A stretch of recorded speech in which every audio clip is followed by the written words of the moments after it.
Бүгдээрээ энэ өдрийн мэндийг хүргэе. Гайхамшиг өөрөөсөө энэ 7 хоногийнхоо бичлэг дээр та бүхэнтэйгээ хинч биш зөвхөн та гэдэг сэдвээр ярилцахыг хүслээ.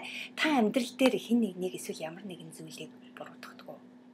Жишээлбэл бол та ямар нэгэн юм хийж амжаагүй дээ. Эсвэл таны уур хүрч байгаад, эсвэл амарч чадаагүй, ажилласаа хоцорч байгаад, мөн бага цалинтай ажил хийж байгаад та хэн нэгнийг өнөөдөр буруутгаж байна уу? Та өнөөдөр хүссэн амьдралаараа амьдрч чадахгүй байгаад, эсвэл хүссэн амжилтаа гаргаж чадахгүй байгаад та хэн нэгнийг буруутгаж байна уу? Хэрвээ хүмүүсээс та өөрийнхөө амьдралыг хариуцж байна уу гэж асуух юм бол бүх хүмүүс тэгэлгүй яах вэ? Мэдээж гэж хариулна.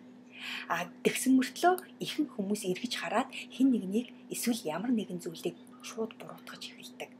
Өөрсдийн гаргасан асуудалд хэн нэгэн буруутай бөгөөд хэн нэгэн шийдвэрлэх ёстой мэтээр хандаж эхэлдэг.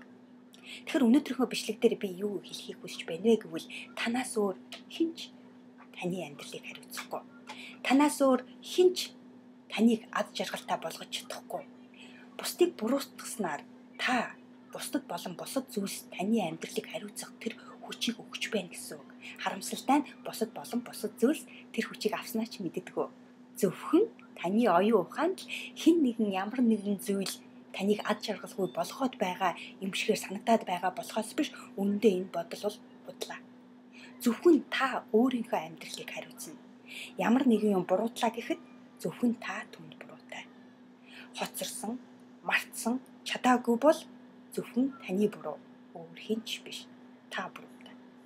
Хэрвээ бид бүх зүйл 100% хариуцлагыг хүлээж чадвал, өөрөөр хэлбэл гаргасан алдаандаа, хийсэн сонголтондоо юу ч тохиолдсон бай хамаагүй өөрөө түндээ эзэн нь боолж чадаж, хурууга бусад руу жичлэх биш, хурууга өөрлөгөө жичилж чадах юм бол юу болно гэж санаж байна.